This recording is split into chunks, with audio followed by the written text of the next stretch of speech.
You're listening to the LA Football Podcast.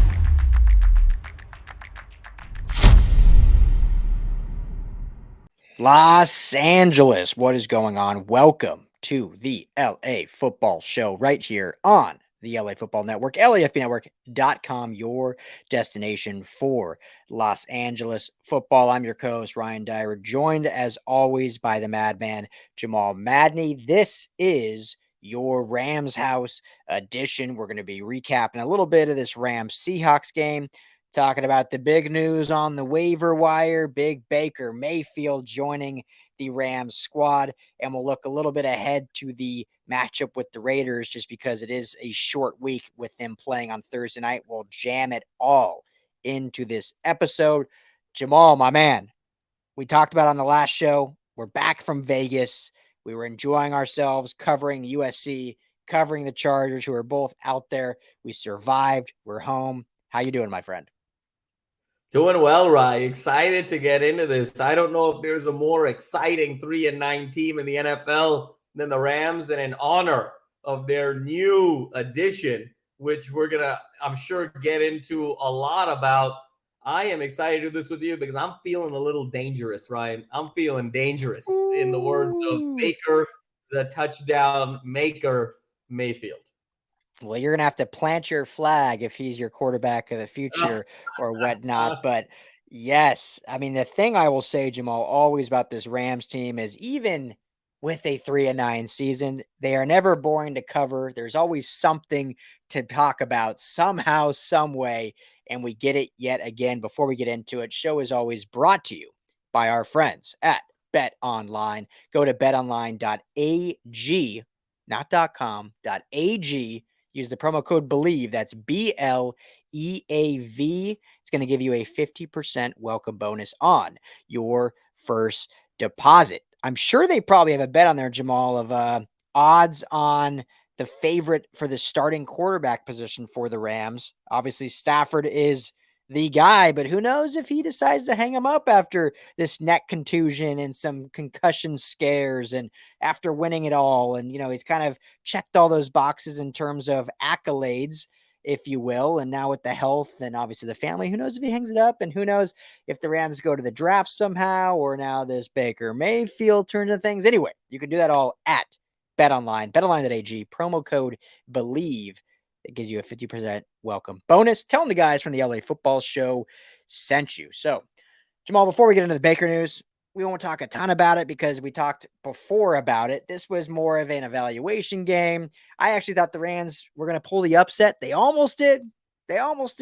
We thought they did. We were watching it in the car on the way back, and we got news of a big Kobe Durant play, and I was like, that was it. There it is. And somehow Geno Smith and the Seahawks ended up dampering our spirits and making it 0-5 on the weekend for us in Vegas. But overall, I thought this team played valiantly. I thought they battled. It was a division game. They really were playing with, if you want to compare varsity to JV, they were playing with the freshman squad, if you consider that, and they almost won this game. So overall, I was very pleased with how this team played. Your overall thoughts and takeaways from this 27-23 loss? Yeah, Ryan, very similar. I've been really impressed with this team the last 2 weeks, just in terms of professionalism, competitiveness, showing up play over play. I think these younger kids and guys fighting for roster spots for next year, either on the Rams or elsewhere in the league, are really bringing a sense of urgency that we did not see the first 10 weeks of the season with the incumbent players. And I think that has been evident over these last 2 weeks. I loved what I saw from the Wolf of Wolford. I thought he really improved this game. He was able to make some throws. I love how he has to double pump his way to 18-yard completions, where he gives that double pump. You think he's going deep, and it's a 14-yarder. He teases me every time with that, like a great Broadway theater producer, where he's changing the eye levels on you with the arm strength. But I thought he came out and did an outstanding job. You mentioned it, 10 points in the fourth quarter. They competed. They gave themselves an opportunity. I think the only disappointing factor, to be honest with you, was one of the incumbent stars. And yet again, Jalen Ramsey gets burned on a critical play. And this is now with DK Metcalf for that game-winning touchdown. We saw it the week before with Travis Kelce. We've seen it over the course of the season, and I think we're firmly in that place now, Ryan. We've talked about it over the last several weeks that we're past the Jalen Ramsey prime. And so I think if there actually is an opportunity to make a trade at the end of the season into the offseason, that would be the first one I would listen to if I was Les Snead and the brain trust of the Rams in terms of figuring out where to go from here. But outside of that, I thought the young kids played great. Love to see the emergence of TuTu Atwell. I loved how they got Brandon Powell different touches, both as a receiver as well as a running back. Again, getting Van Jefferson involved. So there's a lot to be excited about in terms of wide receivers 3 through 5, getting some more reps with these young offensive linemen. And then, of course, the studs in the secondary that really have a potential to be studs. You mentioned Kobe Durant and getting just continuing that sort of big game, big situation experience. So overall, I was very pleased. I think this now frees this team even more because I think we've always sort of assumed that the season was over the last couple of weeks. And now I think mathematically it's fair to assume that now, because even if they win out, they're going to be 8-9, and that's not going to be good enough. So we can really now fully lean in to this rebuilding process and think about who's going to join this team for 23. I'm really excited about that. Yeah, absolutely. I won't reiterate what you said about Rams and the defense. If I have to find any real it's funny we're talking about like if there's any negative. I mean, they lost, but I think we all are at this point in the season where we're just there's a lot of positives involving the losses. And if there's any negative, Jamal, I have it's the fact that, and I think Sean McVay has done a lot of fun things on offense now, and I'll get to that in a second. But my one negative would be that still Cam Akers with 17 carries, Kyren Williams only 3 carries. Like at this point, we know Cam Akers isn't the future on this team unless they now think he is, which is so bizarre considering how this season has gone. But the way they're playing him and his usage rate makes you believe, well, maybe they do think there's still, something to be had with Cam Akers on this team. But I think we think, and obviously we're not in the building on the staff, but I think everyone out there thinks Kyren Williams is kind of the future of this backfield. So it is a bit strange that he hasn't really gotten the lion's share of the carries. So we know going into the draft, going into free agency, if he can handle that, or if they need to get a bell cow back, or if it's a good split situation, if they need to change a pace guy, like this is where we really need to know about that running back, what it's going to look like next year. And I don't think Cam Akers will be on this team next year.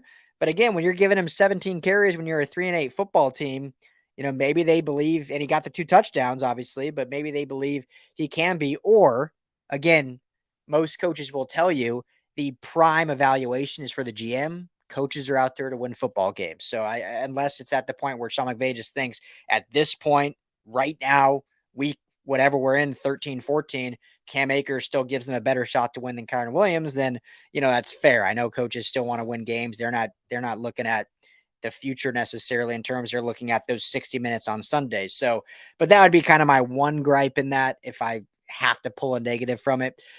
But I think what's been good, and we, Jamal, were hoping this was going to happen weeks ago, that with some of these injuries, we see Sean McVay get creative again and have some fun, open the playbook up and kind of let his hair down a little bit, like use the Pantene Pro V or the herbal, whatever that other shampoo is, Herbis Frantis or whatever it's called, where you can really kind of just let the hair down and flow and have some fun again and not be so uptight and use some of his playmakers in different ways. And we finally, saw that a little bit, like you mentioned, with Brandon Powell. And we saw, Tretarius TuTu Atwell with, 4 carries and 2 receptions getting involved in the offense. And Coach McVay even said after the game that, he takes responsibility for not utilizing TuTu early on in the season. And, Sean McVay always puts the blame on himself. We know that, respect it. It can be coaches talk, whatever. But I think at least it's nice to hear him admit that, like, okay, maybe I should have seen what this kid had earlier on, because at this point, which we said this 2 weeks ago, you need to know without a doubt going into the offseason, is TuTu a part of this team or is he not? Because you cannot go into camp again with him being that pseudo wide receiver 5, 6, 7, where, well, he was a 2nd-round pick. So, we're going to give him all the opportunities to prove himself, but we don't want to get him hurt. We don't really know where he fits. We don't know if he's really going to be salvaged in this situation. No, going into year 3, you have to know, is this a top 4 receiver who's going to dress every single game and be involved every single game? Or if he's not going to be on this team, or if no one picks him up in waivers, we can bring him back in the practice squad. So it was finally good to see him to get 6 total touches, have some fun out there, and hopefully we'll see that continue throughout the rest of the season, because I know everyone hates the 2-2 pick, but hey, if we can start seeing this on a consistent basis, this is a guy that in the future, this is a year 2 receiver. This is a guy in the future that could have a very nice, illustrious career with this Rams organization. So hopefully, Jamal, that is what we will continue to see in these final weeks of this Rams season. Yeah, Ryan, I think you said a couple of things there that I'd love to double click on. The first is loving the hair analogies of flowing and the Pantene Pro V references. I've always been a Johnson & Johnson guy myself, and I sort of you have great hair, by the way. Oh, well, thank you so much. Yes. I take great pride in that compliment. But I also was noticing something on Twitter a couple of weeks ago, Ryan, that really made me chuckle, and that is the Sean McVay tell. Whenever he has a difficult question that he needs to answer in the press conference, he always rubs the back of his hair and the back of his head, and that's his tell. So I love the hair reference. I thought it was beautifully played, a la Harry Potter-esque in terms of your placement of that analogy. So that was terrific. I want to double click a little bit about the Akers Kyren Williams situation. And this may be me looking at things from a glass half full perspective, but I like to think that McVay and Les Snead are more in lockstep with the Rams and in this organization than other GMs and head coaches are in other organizations. I think that's one of the ingredients of the Rams' secret sauce of success the last 4 or 5 years. And I actually think it's a very conscious effort to showcase Cam Akers as a tradable asset, to be able to get a pick back at some point and be able to use that pick to a contributor next year. And I also think they've seen what they needed to see from Kyren Williams, either through the limited game touches as well as practice. And I think there's an element of possum here. They don't want to really show too much of their hand going into next year in terms of just how this kid could potentially be. So I think there's sort of a conscious choice here of why do we need to run this kid into the ground when these games are essentially meaningless, regardless of what the coach stock is. So that's the one piece there. And I couldn't agree more with you, Ryan, in terms of the emergence of TuTu Atwell. We have to really figure out, is he a long-term piece of this team? I believe he is, because I think he gives a dimensionality to this team that is just lacking. Cooper Kupp, still for my money, the best receiver in football, but he's an under 20 yards kind of guy. Allen Robinson, we thought was going to give us more variety, but he's really just a B- version of Cooper Kupp. And he really doesn't quite have that same explosiveness that we really thought he did when in terms of flashes that he showed with the Bears and the Jaguars. Atwell is the one guy who can literally blow the top off of this for this offense and against opposing defenses, much in the way we had Deshaun Jackson last year for a bit, much in the way a healthy OBJ provided that dimensionality. So I'm excited about the possibility of TuTu being a wide receiver 4 for this team next year. And I think we're starting to see more of that being a possibility. He's small. I don't think he's tough enough to be a punt returner or a kick. I mean, I think he might die, in some of these collisions, being as small as he is. But I think as a speed guy, speed kills still in this league. And so I think that there's a spot for him, and hopefully he builds on this over the next 5 weeks of the season, and we see a lot more of him in meaningful games in 23. Yeah, I love what you said about the Kyren Williams, Cam Akers thing, because I think that makes a ton of sense. It's not honestly something I thought about. And that's why, we do this show together so we can open each other's eyes on different point of views, because I think that makes a ton of sense. And I agree, or like I kind of alluded to, I don't think Cam Akers is going to be a future part of this team. But yeah, if that's the case, then you might as well showcase him and see if you can get anything for him in some return instead of just letting him loose and letting him go somewhere. And, we've seen a lot of times, Jamal, where players, don't pan out somewhere. They go and become stars somewhere else. That doesn't necessarily mean that they should have stayed where they were. Like, it's with any situation, any job, any walk of life. Sometimes you just need that fresh start. And speaking of fresh starts, Baker Mayfield. now on That the was team. I an have to real elite quick. segue. That was an elite segue right there. In the words of Martin Jarman, that was elite. So yes, please take it away. Not even planned. But before I even get to that segue, because this is a podcast where we can do whatever we want. I have to at least. This tweet popped up from our Rams beat writer, Skinny T, Ryan Anderson, LAFB Rams beat writer. So he's gonna hate me because I'm gonna put him on blast here. He just tweeted, and I just want to get your thoughts on this take. I'm watching Teen Wolf. I don't know why I am, and I don't know why I love it, but I do. It's better if you don't ask too many questions sometimes. I love that. That's such a great take, because Teen Wolf, you just sort of have to accept that he's become a wolf.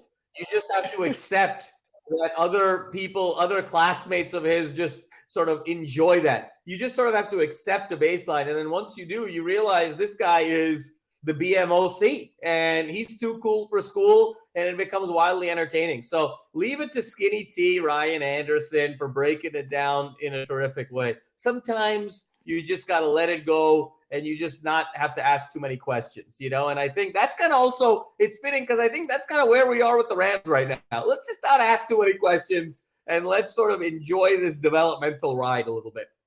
Yeah, well, I think you said it earlier, but I think Skinny T would admit he was feeling a little dangerous with that tweet. And so segueing back now to Baker Mayfield, the Rams claim Baker on waivers. There was a lot of speculation out there and a lot of, what poor timing, us Rams fans all saying, like, are you kidding me? Jimmy G goes down for the Niners. And with not even 24 hours go by where the Panthers decide to release former number 1 overall pick, he can go to the Niners and either, recreate his career or at least kind of save their season. They didn't even put a claim in. Not a single team put a claim in, according to Tom Pelissero of the NFL Network. The Rams do get him. I have my thoughts on the ad, but your initial thoughts on the Rams adding Baker Mayfield. Ryan, I love it for a couple of different reasons. One is, and the organization sort of spoke this, is he enables a credible judgment of the talent that you have on this roster and how to evaluate it moving forward into next season.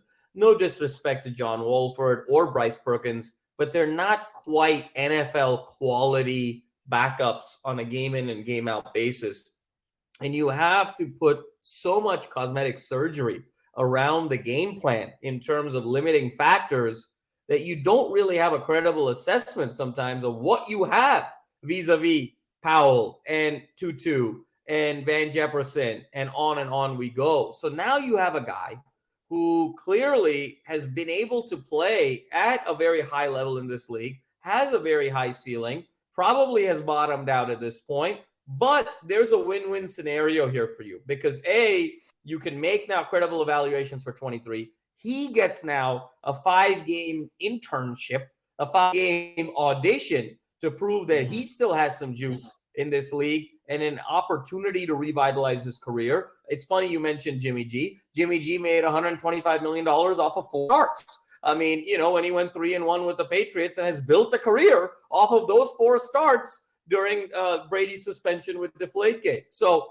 if it could happen there's certainly an opportunity for it to happen here for Mayfield. And then there's scenario C. There's that intermediate scenario where now you potentially have a bridge quarterback for the 23 season before you get really aggressive in the 24 draft. Because the term spinal cord and contusion should never go together. And when you look at the state of just the language around Matt Stafford's diagnosis, spinal cord contusion, didn't have feeling in his legs for a few days. When you throw that on top of now potentially multiple concussions this year, he's going to be 35 next year. His wife is deeply concerned about him. Look, I think there's a real existential conversation that he's going to have with the Rams organization and his family about whether this makes sense to come back next year. He's got the stats. He's got the ring. He's never going to be an MVP. He's never going to be a first-team All-Pro. He's basically done what he is capable of doing, and I'm not really sure that he needs to do any more. Now, he's got a big contract, and we all love the $40 million a year, so maybe that's a motivating factor. But for a guy that's already made a ton of money, as hard as that is to believe, I don't know how much more money he needs to sort of live his life and set up his family. So in that regard, now you have a credible bridge quarterback for yourself in 23 who may become the long-term solution and usher in this new era of Rams football, or at least be a bridge to keep you competitive until you go after, I don't know, 2022 Heisman Trophy winner Caleb Williams. So for all of those reasons, I love this. I think it's a no-brainer. When it first was announced he was going to be released, I immediately was like, the Rams absolutely better be number one on that waiver claim going after him, because why wouldn't you, when you look at their quarterback room and when you look at kind of what this season is, what do you have to lose? It's not like you have to sign him to a long-term deal with a lot of money off waivers. Essentially they signed him to a 1-year contract, and it'll be just finishing this year and they can evaluate after that. So, it's literally a no-brainer. There was people that didn't want to see it. I don't really understand why. We know anyone, and again, we said this on the Charter segment. We haven't, it's been an interesting Rams season, but we've always been very, very, not cordial, but we've been in good relations with all the fan bases, but we've never really had bad engagement experiences with the Rams fan base. So but I just want to be very clear, any fan that really thinks John Wolford or Bryce Perkins are legitimate backup quarterbacks in this league, have you not seen enough? We knew this a long time ago, but have you not seen enough? I love the guys. I love their stories, love where they came from. Bryce Perkins is great. He's athletic. John Wolford has a great story, played in the AAF, did some cool things, but let's be real. Those are the bottom two backup quarterbacks in the NFL. It's been an issue with this offense for a long time. If the quarterback went down, which we saw it did, and this season was lost anyway, so it wasn't a huge deal. But can you imagine if Stafford went down last year? This team would not have won the Super Bowl with those two quarterbacks. So it's not like the Eagles who lose Carson Wentz and Nick Foles and they end up winning the Super Bowl still. You can't compare it. So I think that, any fan that's we just want to see more of what we can get from that, let's move on past that. We know that's not the answer. We know that's not the answer as the backup. We definitely also have the answer as the starter, which some people still say, which is kind of strange, but either way. So at the minimum, Jamal here, and I agree with everything you said about the evaluation purpose. Now you have a quarterback that has not been great, obviously, but don't forget, this quarterback in 2020 threw for 3,500 yards, only 8 interceptions, led the Browns to an 11-5 season. Their, first playoff appearance in God knows how long. Now he's obviously fallen off from this. This was 2 years ago, had kind of the downfall, asked for his trade. Obviously that was due to the Browns going after Deshaun Watson. Obviously it didn't pan out in Carolina, but it's not like this guy is just a talentless nomad of a quarterback. He was a number one pick for a reason. And now I'm not saying he's the future of the Rams. Don't get me wrong, but the dude still has some talent. The dude can still perform at a certain level.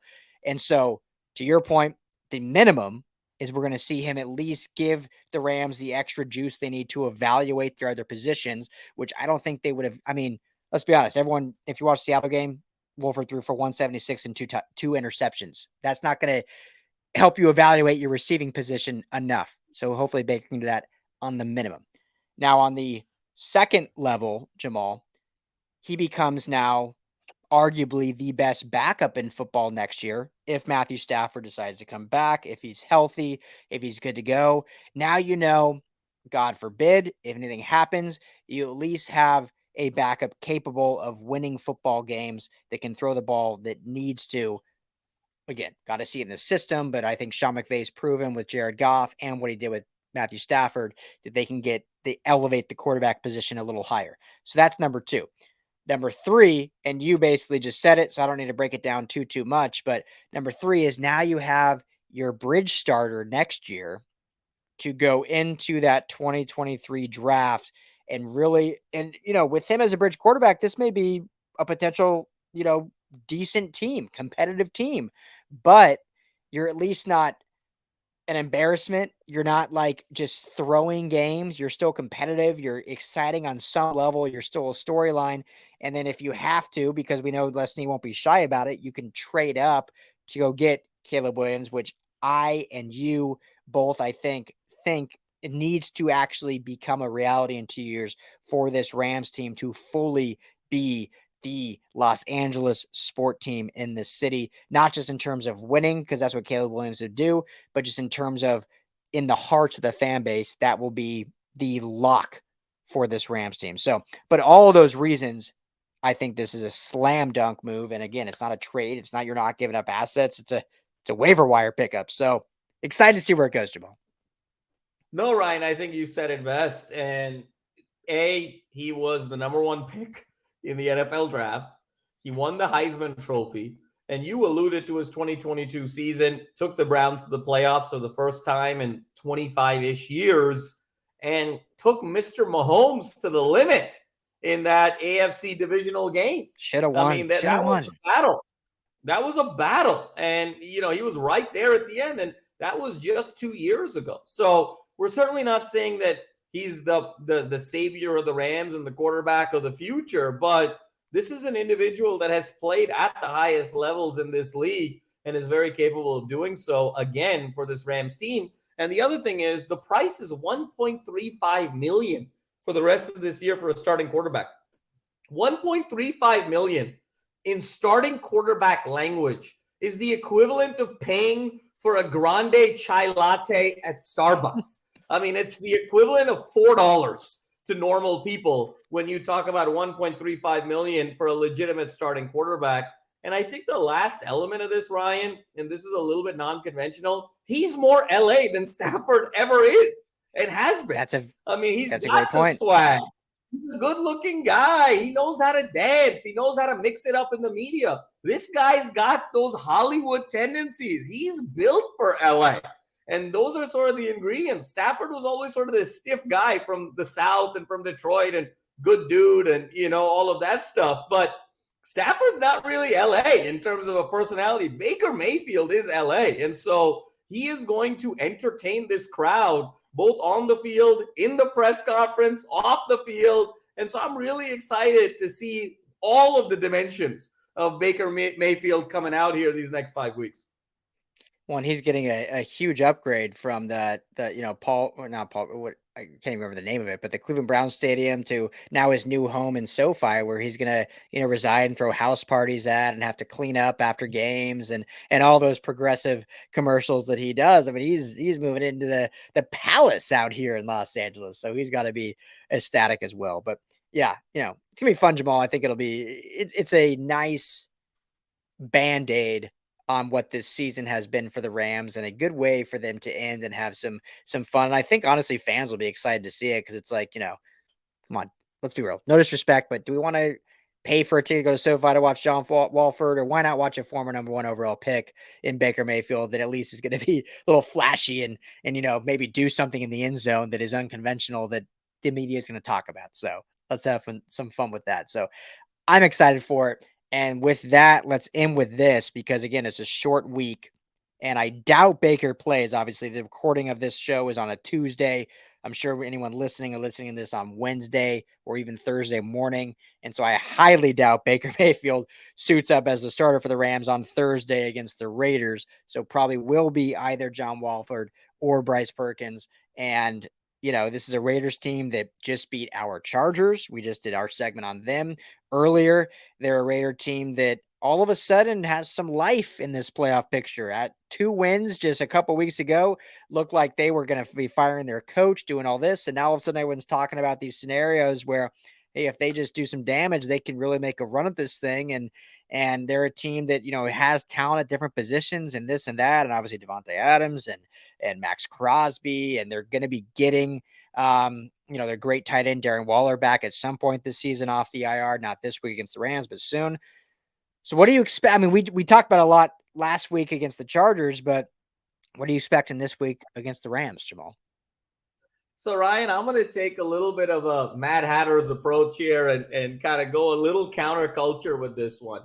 One is, great. I understand we're 48 hours away, but even an unprepared Baker Mayfield is a more credible starting quarterback than a fully prepared John Wolford or Bryce Perkins. And you talked earlier about letting your hair down and having some fun and going out there. Skinny up the playbook. Let him, have sort of, 20 different concepts here that he can look on in the plane and let his sandlot improvisational abilities take over. And let's go in there and have some fun. So I am going to take a very unique approach. I think Baker's going to play. I think Baker's going to start. And I think it's going to sort of juice up this crowd a little bit. He's going to be fired up. I think he's just going to be able to rely on his instincts, his improvisational skills. That's where he's really at his best, truthfully, when he doesn't have to think too much out there.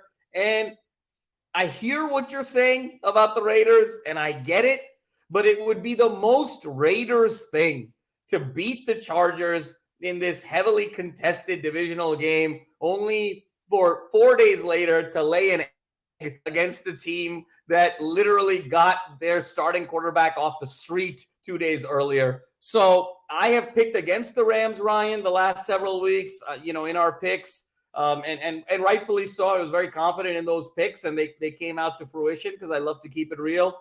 I'm going to flip it around. Rams are going to win on Thursday night, and Mayfield's going to have some fun.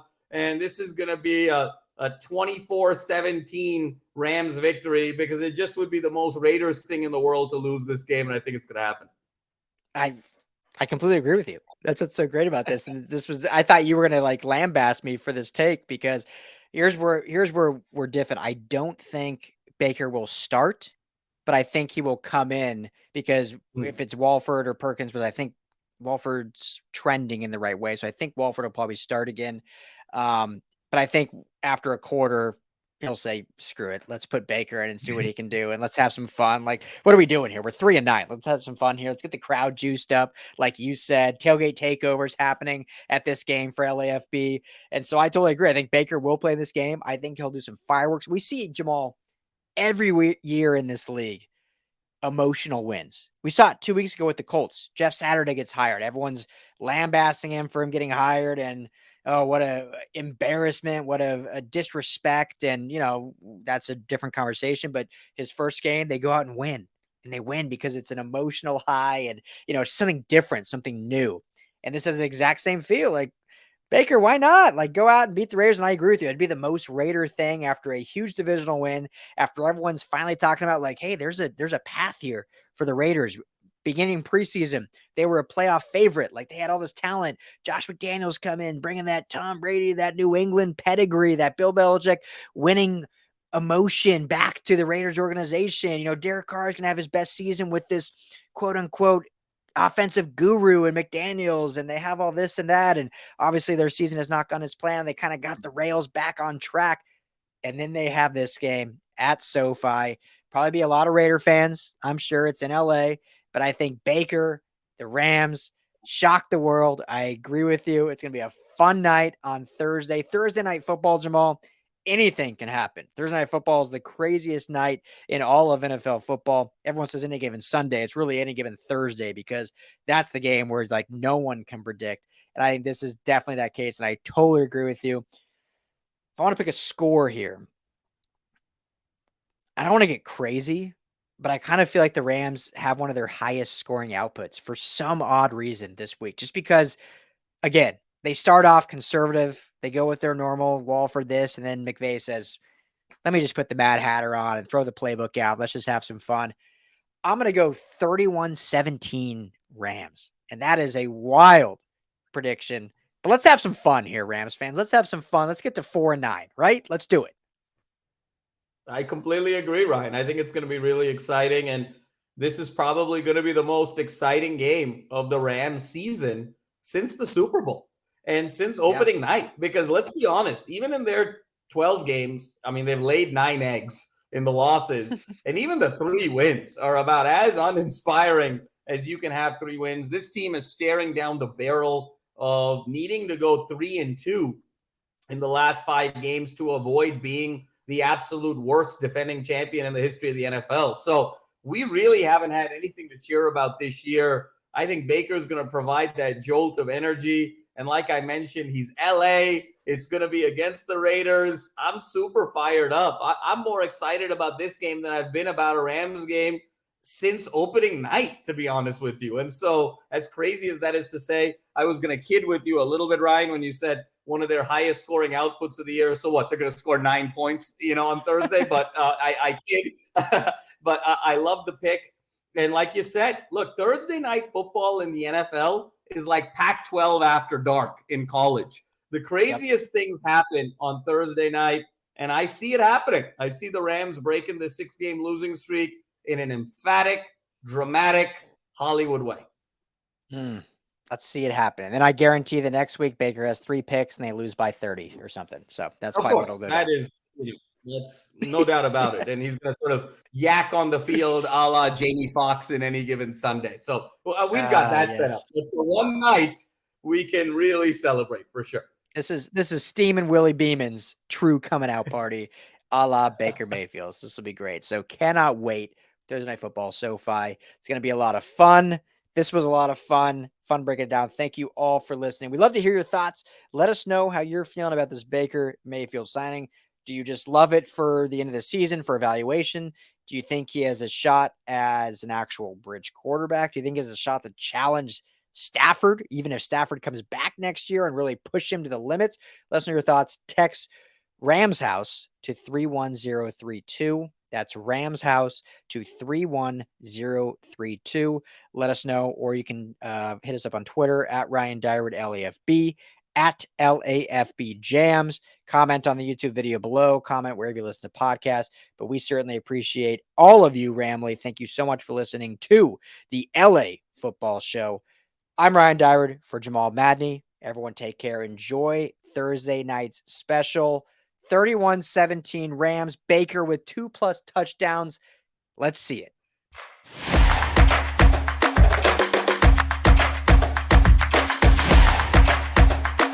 You're listening to the LA Football Podcast.